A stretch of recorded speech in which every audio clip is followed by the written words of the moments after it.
सभी मित्रों को जय जय सिया राम। प्रभु श्री राम की कृपा हमारे सभी मित्रों पर बनी रहे, यही हमारी मंगल कामना।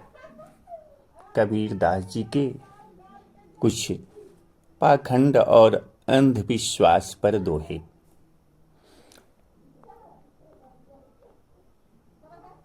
माटी का एक नाग बना के पूजे लोग लुगाया, जिंदा नाग जब घर में निकले ले लाठी धमकाया।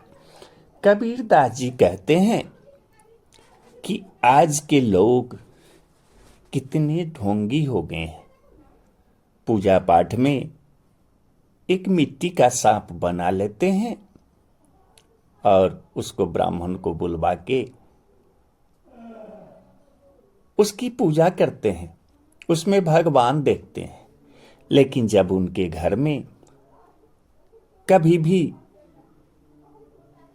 जिंदा नाग आ जाता है तो उसे लाठी से पीटते हैं। कहने का तात्पर्य है कि जब हम भगवान को खोजने निकलते हैं, कभी काशी जाते हैं, कभी मथुरा जाते हैं, कभी वृंदावन जाते हैं, कभी पशुपतिनाथ जाते हैं, तो कभी केदारनाथ जाते हैं। वहां हम भगवान को खोजने वहां पहुंच जाते हैं। लेकिन जो साक्षात भगवान आपके घर में हैं, उनमें आपको भगवान नहीं दिखता है। माता पिता तो भगवान का रूप है।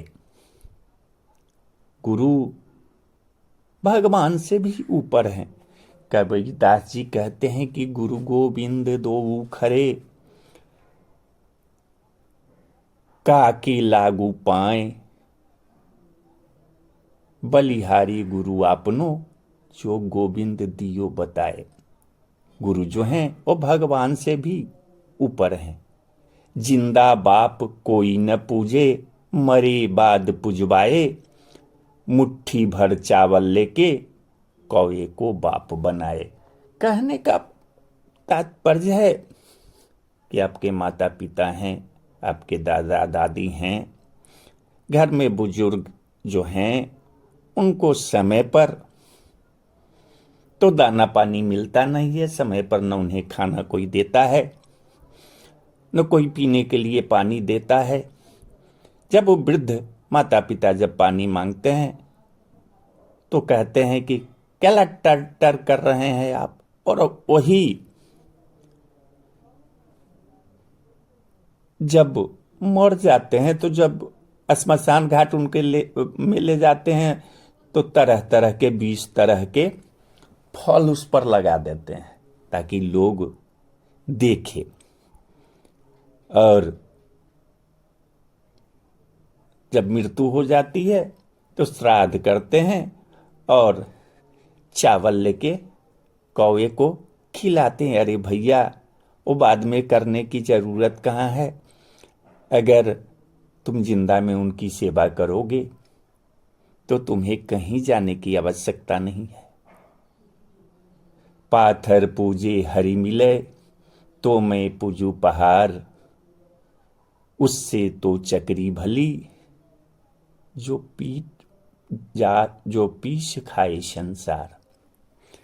अगर पत्थर की पूजा करने से अगर भगवान मिल जाएं तो छोटा पत्थर क्या, मैं बड़े पत्थर की पूजा करूं, पहाड़ की पूजा करूं, उससे तो बढ़िया चक्की है जिसको चलाने पर कम से कम हम अन्न पीस को तो भोजन चलाते हैं। हिंदू कहे मोहि राम पियारा, तुर्क कहे रहमाना, आपस में दो लड़ी लड़ी मुए, मरम न को जाना। कबीर दास जी कहते हैं कि हिंदू राम के भक्त हैं और तुर्क मुस्लिम को रहमान प्यारा है। इसी बात पर दोनों लड़ लड़कर मौत के मुंह में जा पहुंचे तब भी दोनों में से कोई सच को न जान पाया कि कौन राम है और कौन रहमान है। आखिर में कबीरदास जी हिंदू के पाखंड पर बोले तो मुसलमान को भी नहीं छोड़े। कहे कि कांकर पाथर जोड़ी के मस्जिद लई चुनाए, ता ऊपर मुल्ला बांग देत क्या बहरा हुआ खुदाए। कंकर पत्थर चुन के एक मस्जिद बनवाया और उस पर मुल्ला बांग देता है। क्या खुदा के पास कान नहीं है? अरे भैया, वो तो खुदा आपके घट घट में निवास करते हैं। जैसे मृग के नाभि में कस्तूरी, अब बन बन फिरत उदासी। आत्मज्ञान बिना सब सुना, क्या मथुरा क्या काशी। कबीरदास जी कहते हैं कि मृग के नाभि में ही कस्तूरी रहता है और मृग उसके गंध जब उससे मिलता है तो दर दर भटकता है कि भाई इतना अच्छा सुगंध कहां से आ रहा है। वैसे ही राम तो हमारे अपने अंदर ही है और हम खोजने बड़े बड़े तीर्थस्थल चले जाते हैं। राम तो घट घट में निवास करते हैं। हमें देखने की जरूरत है, हमें उन्हें खोजने की जरूरत नहीं है। वो तो परमात्मा हमारे शरीर में ही विद्यमान हैं। तो बोलिए सियावर रामचंद्र की जय, अयोध्या राम लला की जय, वृंदावन बिहारी।